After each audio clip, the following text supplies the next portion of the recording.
So you learned that a for loop iterates through a container, which could be a list or a string or a tuple, and the loop will terminate when the container is exhausted.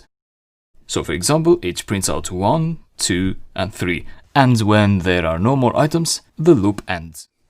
So a for loop runs until a container is exhausted, and a while loop runs as long as this condition is true.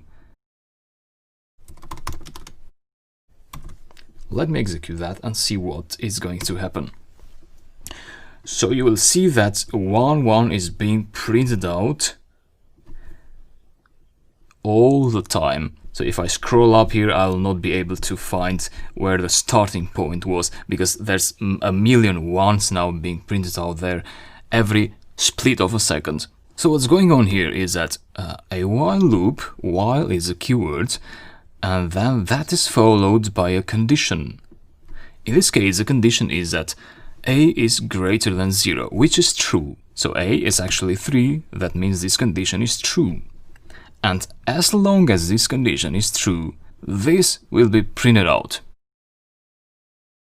So under the while loop, you can have as many actions, operations as you want. For example, let me interrupt this with Ctrl+C on your terminal, and then add another line here, print 2, save, execute. So 1, 2, 1, 2, 1, 2, 1, 2 is being printed out. Okay, I'll interrupt that. Now, the rate that these numbers are being printed out depends on your computer processor speed. So the faster your processor, the faster you'll get these actions here, these operations being executed. Now, of course, this will always forever be true, because it's just a static declaration of a variable here, so no one is changing it here. Therefore, the condition will always be true. You can see inside Python, when you check something like 3 is greater than 0, you get true. So this is basically while true, and you will sometimes see it like that. So just delete the first line, exit here, execute the code again. So again, the same thing happens because true is always true.